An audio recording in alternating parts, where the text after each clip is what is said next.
Hello, hello, hello, and good afternoon. We hope that all is well with you today. We're so happy to have you. And welcome to the Mompreneur HQ.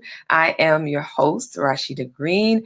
I am the founder and CEO of Mompreneur HQ, where we help moms to start, grow, and scale home-based virtual businesses so that they can build the life of their dreams without neglecting themselves or their families in the process. Today, we are going to talk about tips for getting more clients and keeping them, right? Who doesn't need and help with ideas and suggestions on getting clients and keeping them? Well, you have fallen into the right place because we are going to share so many tips. Please get your pens, pencils, paper, or digital devices so that you can take some notes because we're just going to just drop some tips. And hopefully you get something that you can implement into your business to help your business grow. If you are here live with us, please be sure to hit hashtag live in the comments. We'll be glad to know that you're watching with us live. And if you're watching via replay, no problem, hit hashtag replay and we will address you at that time, because what we want to do is leave that comment field available for you to ask your questions, make your comments. And of course, if you find value in this post, in this video, feel free to share it. Give us a heart, like it, and let other people know that you've got some good nuggets, especially in this area of client attraction and also client retention. Go ahead and share this video with your business buddies. All right. So we are talking about different ways that you can get your clients and then keep your clients. But first, I want to start off by thinking about how you can keep your business moving forward. You want to definitely do one thing a day to grow your audience. You want to do one thing to get more sales. And then you want to do one thing to connect to your audience and on a more personal level. So if you do have an audience of followers, that is awesome. If you have a private Facebook group, or if you have a business page, then these are places where you have the opportunity to impact and influence your audience to either just do better or be more educated on a particular issue, or to even, encourage them to buy your products. So let's get started. So for examples on one thing you can do to grow your audience, we're talking about setting up a new free opt-in. So if you have not gotten your opt-in from me, be sure to do that. And that's going to be mompreneurhq.com// and reasons. And that is my email opt-in, where you would actually have the opportunity to get a copy of a information resource as to 10 reasons why you should start a virtual home-based business now, right? This is an opportunity for you to review what's out there, see if this is an opportunity for you. It gives you reasons as to why it would be a good idea to start your own business. And one of them, of course, would be financial freedom. Another being time freedom. Another being location freedom. Just go ahead and get that freebie out there on the mompreneur.hq.com, 10 reasons, so that you can find out for yourself the reasons why you should start your own home-based business. But that's something that you want to do, to give as a freebie, something that your audience will be able to consume without having to pay for. It's still going to be helpful information that they can find value in, and then maybe entice them to work more with you. You want to if you want to share your freebie on all your social media platforms, so if you're on Twitter, um, TikTok, Facebook, IG, Instagram, those LinkedIn, those are the places where you want to share your freebie. Wherever your community is, wherever your people are, that's where you want to be. Because if your people are on LinkedIn and you're constantly on Instagram, you may not get your clients. You may not get your client list to grow because your clients, the people that you really want to help, are on another platform and you're just on IG. So it's always good to also look at your stats and find out and research your audience to find out where they are consuming their information. And just going back along to researching and finding out where they're getting their information. Sometimes you say, well, how am I supposed to know that? Well, the easiest answer truly is obvious. Ask. Just ask your audience. If your target audience, for me, example, it are moms, stay-at-home moms, or just moms in general who want to start businesses. I'm going to ask those moms, hey, you want to start a business. What do you find challenging about starting a business? Or what is it that's stopping you from starting your business? Just ask those questions. Those are just basic questions and simple research. Just it allows you to get actual feedback from your clients and or potential clients. And it helps you to then narrow down or hone in on what your message should be. And if you have a concise message, it's so much easier to get your marketing done, because the marketing then will speak to those particular people more directly than to just trying to get marketing material that's going to speak to everyone. Because if you're selling to everyone, if you're talking to everyone, you're selling to no one. All right. So another way is to make friends with someone else in your niche. Now, some people might say that is counterproductive. If I have someone that's in my niche, that's my competition. But contraire, mon frere, actually, that working with someone in your business niche is going to help you. One, because that is someone who's already in the niche, who is already doing what you're doing or what you desire to do, who has already communicated to their audience or is working to communicate to their audience, and you can kind of feed off of each other. And it's like iron sharpens iron if you're working together. And understand that there are so many umpteen billions, I'm not saying umpteen, but there's 3 billion people in the world, in the United States or whatever the numbers are. I have not done the actual research. So all the research fact checkers, y'all go ahead and hook it up. But there are so many people in the world that you can reach. You partnering with one person in the same niche is not going to keep business from getting to you. So we would definitely need to consider those things. Working with someone already in the niche, building friendships, and then you'll be able to do collaborations. You now can work together. And the same would be for those who are not in your direct industry, but in a complementary industry.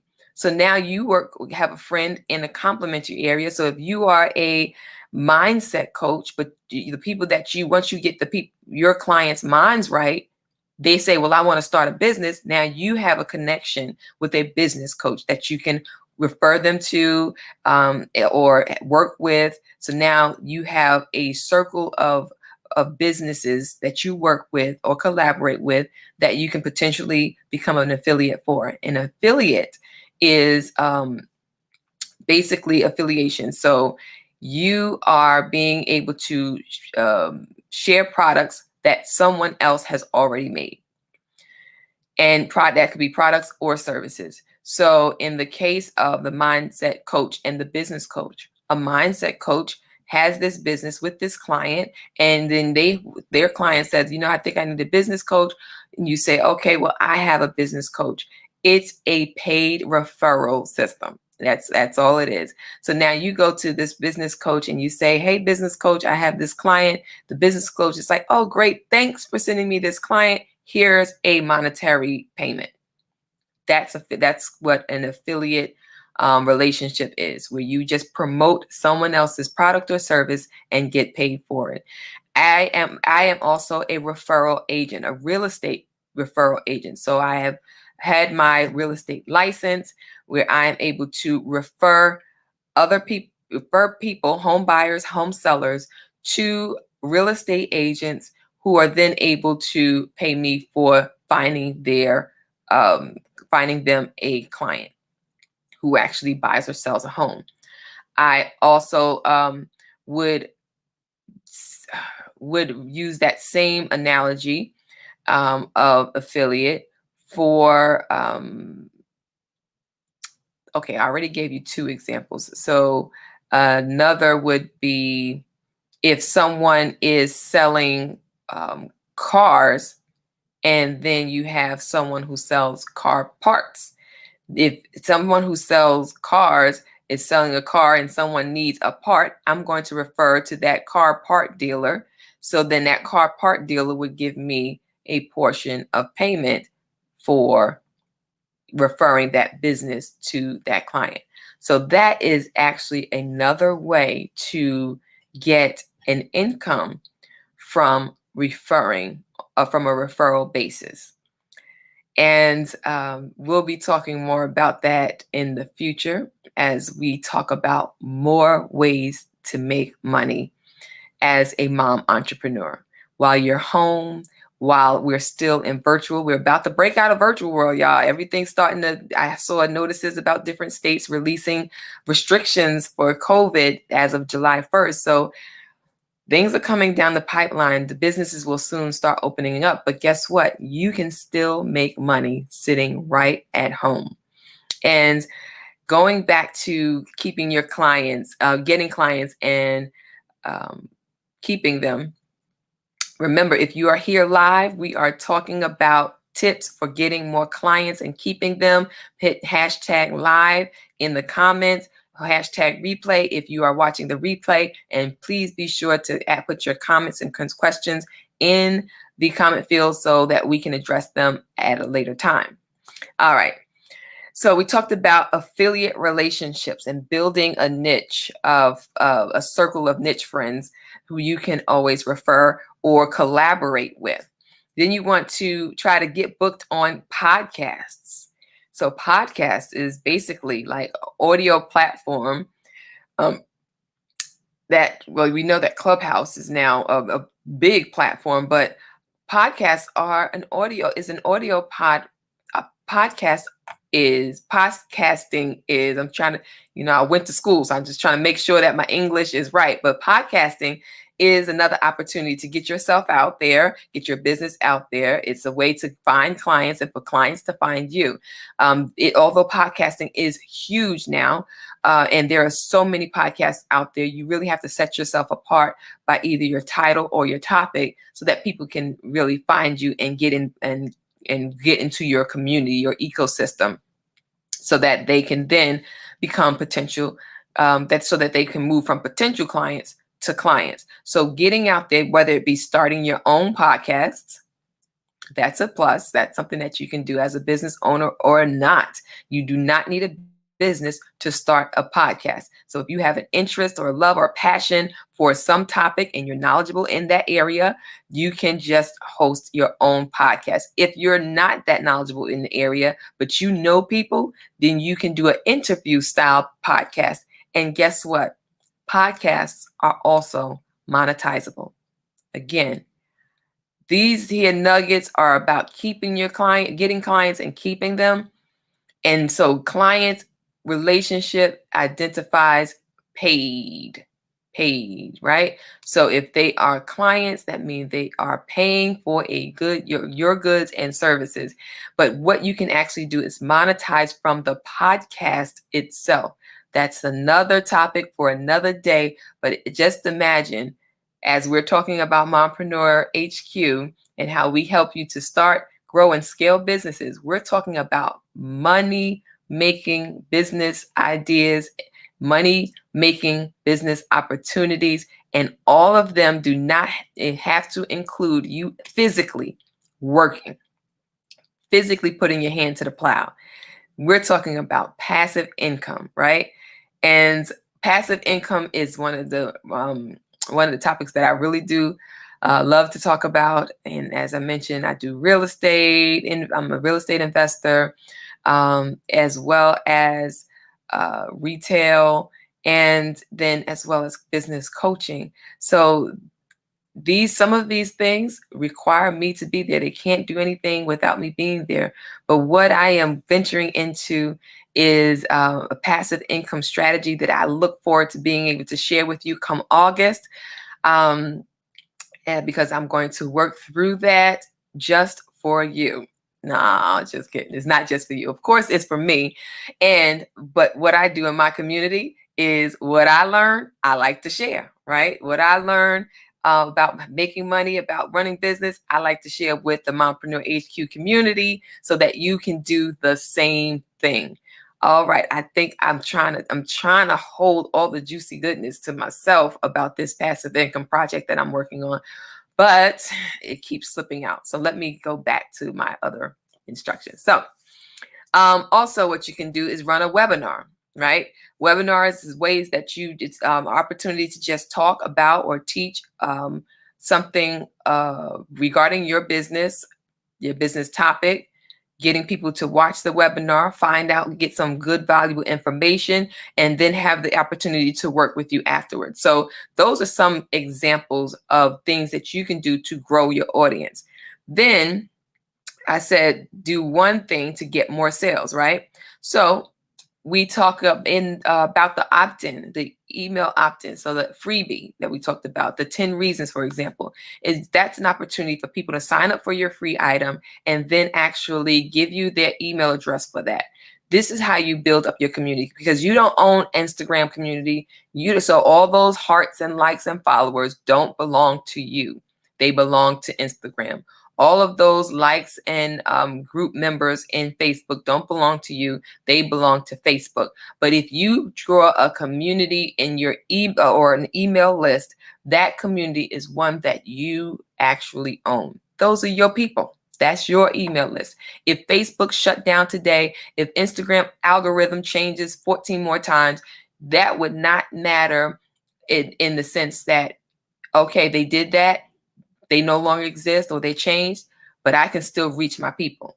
If your business is solely set on Facebook and you don't have an email list growing, then you are setting yourself up for potential danger, in the sense that if Facebook gets sued today or tomorrow and have to, when they get a cease and desist or something like that, and they have to shut down their business, all of your followers and the people on your fan page, they go away. You will not have them. And that's why it's so important to build an email list. So if you don't have an email list, definitely look into it. They have a lot of companies like MailerLite, just a whole bunch. There's a whole bunch of companies out there that do email service. And so you might want to check into that to get that going. And it starts getting a little tricky if you start putting together all the pieces that you truly do need to operate your email list and keep it growing. But the thing that's important is that you start.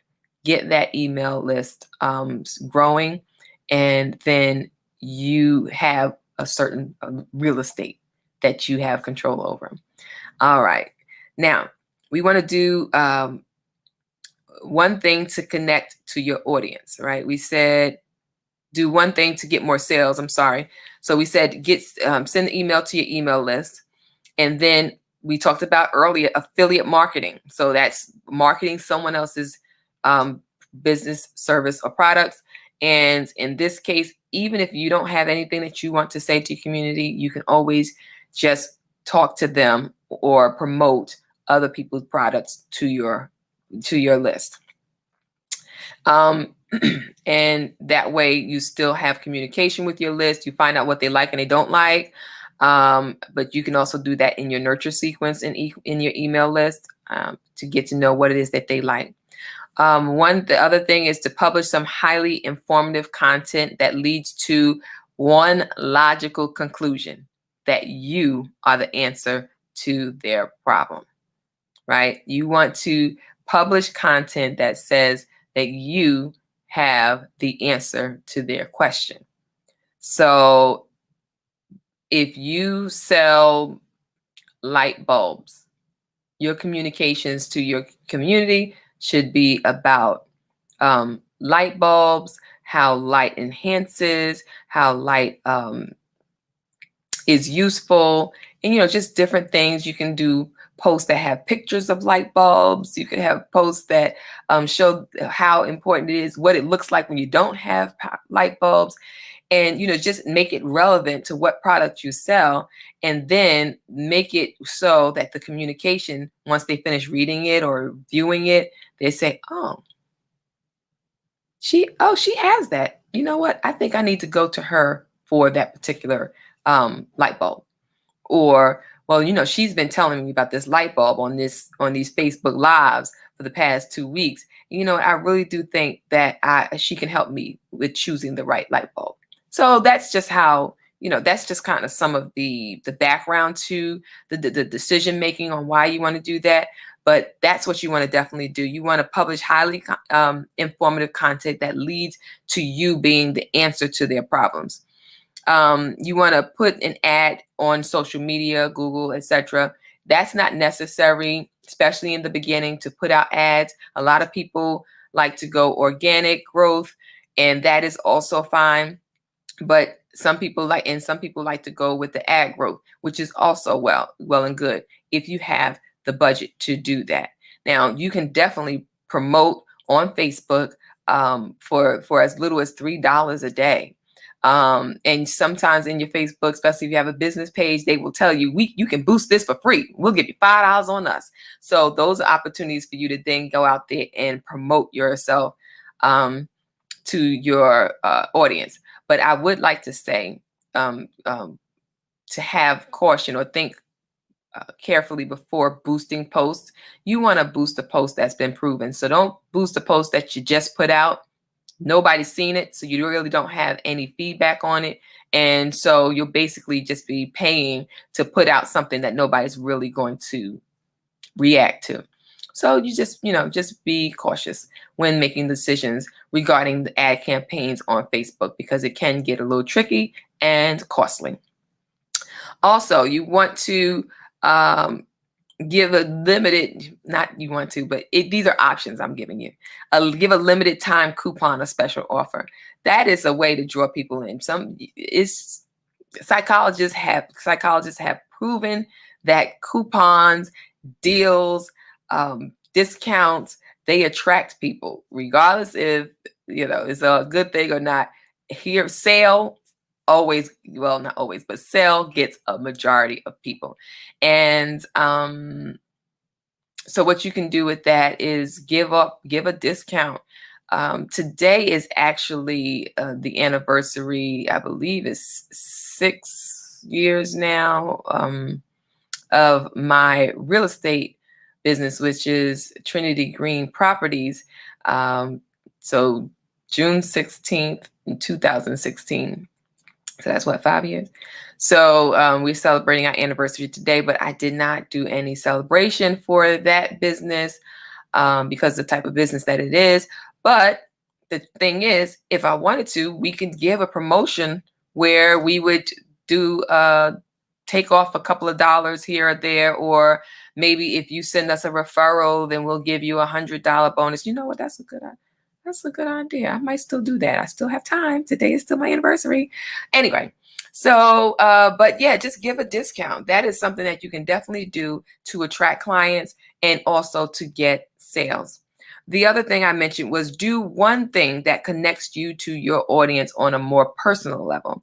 And one of those is to share a graphic, share a story, ask them questions, evoke emotion, give them valuable, no string attached gifts. And again, that could be a freebie but the freebie does not have to have a email requirement. You just say, hey, you're on my email list. You're special to me. I appreciate you. And here is a free checklist. Here's a a free image that you can use for your computer or for your phone screensaver. Just something free that doesn't require any opt-in, and see the response that you get. Another one is to make sure that you give encouragement. So when you're getting responses in your Facebook group or in your Facebook business page or in your IG, it's almost just common courtesy, but common isn't always common. But if someone is responding in your posts or making comments, as a business owner, you want to make sure that you are responding to them so that your audience knows that you are responsive, that you hear them, and that they've been seen. So that is definitely an emotional connection, or that's not that helps your clients to know that they've been heard and seen, and that they might stick around if they know that you're that type of person. Okay, then another thing is to do live videos, and then also you can share their stories. So if you have clients who have you can use as case studies, who have gone through gone through your process, your program, or your course, or your coaching, right? You can use them as case studies and highlight them in their business if they have businesses, or just highlight them in general. Hey, this person is spectacular. They are really open, honest, and caring, and their business is doing great because they took the opportunity to work with me. They opened themselves up to be coachable, and they took in all the information, and this is what they were able to do with that. And again, you're still posting information, you're still sharing valuable content, you're giving them a spotlight for on your business platforms, and that makes them feel good. And honestly, it may even help them to get clients, but it most certainly can help you get clients, because now people have seen the social proof that what you're doing actually works. And so that's another way to get clients and keep them. All right. And lastly, I just want to say, when you are trying to get clients and keep them, you want to show your vulnerable side. You want to, you don't want to make it look like you're perfect. No one's perfect, but sometimes we can put people off by just always showing the good things, always showing all the positive. Oh, we're here with our picture with our family smiling, with the family dog smiling, with the new house smiling, with the new car smiling, on the beach with our toes crossed, with our feet crossed, in the sand, always happy, happy, happy. When life as an entrepreneur is not always happy, happy, happy. It is some real stuff that happens, and it can be a downer. We talked about that before: imposter syndrome, sometimes depression, sometimes loss of income. All these things are real. And if you share your mistakes and share your fears, it gives you a human touch that people can connect with.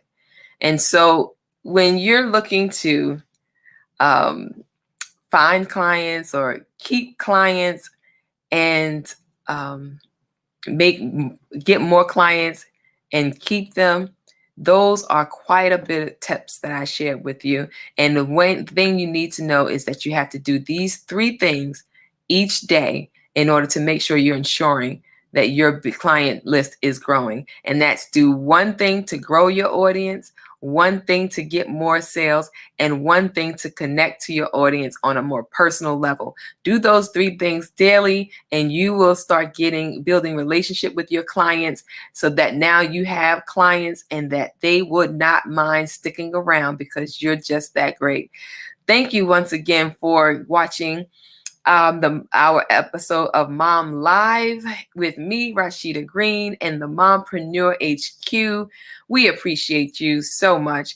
Remember, I am here to assist you. I do have a goal of helping 100 moms start businesses in 2021. So help me to help you so that I can get my goals made for this year. And you can start by just reaching out at www.themompreneurhq.com/clarity call so that we can get on the line and figure out what your business idea is and if it's going to be something that you can actually do and love. I am here to hear you. I am here to help you. It's a brief call, but it's very impactful.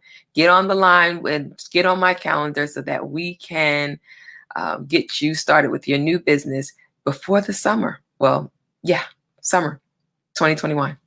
Let's go. Have a great day. Thank you. And until next time.